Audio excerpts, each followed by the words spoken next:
চলো আজকে তোমাদের সাথে শেয়ার করি একটু সুজি।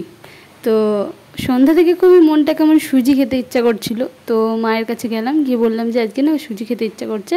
তো বললো ঠিক আছে তাহলে তোকেই রান্না করতে হবে। তো তাই দোকান থেকে 10 টাকা প্যাকেটের একটা সুজি নিয়ে চলে আসলাম। আর আজকে আমি দুরকমভাবে সুজি বানাবো, যেহেতু আমার মিষ্টি খেতে একদমই ভালো লাগছে না, আর সুজিটা আমরা সচরাচর মিষ্টিভাবেই খেয়ে থাকি। তো আজকে আমি 2 রকমভাবে রান্না করব। বাড়ির লোকেরা খাবে মিষ্টি আর আমি একটু ঝাল ঝাল করে। তো চলো কী করে করি সেটা তোমাদের সাথে শেয়ার করি। প্রথমে সুজিটাকে ঢেলে নিয়েছি পরিমাণ মতো, যেহেতু 1 প্যাকেট অতটা লাগবে না, তাই জন্য অল্প কিছু পরিমাণ নিয়ে সেটাকে ভালো করে ভেজে নিয়েছি। আর অল্প একটু যেহেতু আমি আলাদা করব, তাই সেটা তুলে নিয়ে বাকিটা কড়াইতে এখন একটু বিট লবণ দিয়ে ভেজে নিচ্ছি। তো তারপরে একটুখানি চিনি দিয়েছি, দিয়ে ভালো করে নাড়িয়েছি। তো তারপরে দেখো পরিমাণ মতো জল দিয়ে দিয়েছি। জল দেওয়ার পরে আমি চিনি আবার অ্যাড করেছিলাম, যেহেতু এটা মিষ্টি হবে, তো সেই ক্লিপটা আমি নিতে পারিনি। তোমরা যেমন মিষ্টি খাবে তেমনভাবে তোমরা চিনিটাকে অ্যাড করো। আর যেমন তোমরা এটাকে গাঢ় করতে চাও, যদি বেশি গাঢ় করতে চাও তাহলে কম জল দেবে, আর যদি বেশি ঝোল করতে চাও তাহলে একটু বেশি জল দেবে। তো যেহেতু রুটি দিয়ে খাওয়া হবে রাতে, তাই আমি একটু ঝোলঝোলি করেছিলাম। আর তারপর আমি আরেকটু তেল দিলাম, তেল দিয়ে লঙ্কাটাকে ভালো করে ভেজে নিলাম।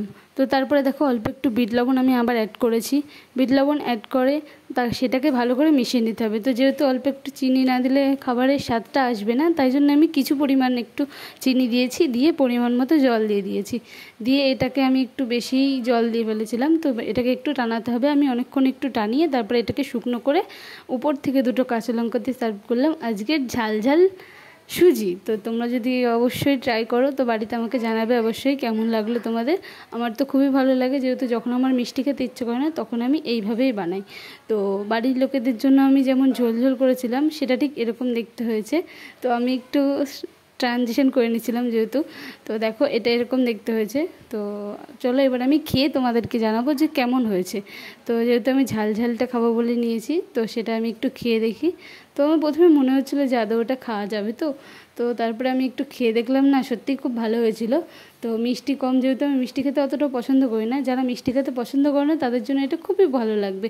তো তোমরা একদিন বাড়িতে ট্রাই করে দেখো অবশ্যই। আর ট্রাই করার পরে আমাকে অবশ্যই কমেন্টে জানাবে যে তোমাদের কেমন লেগেছে।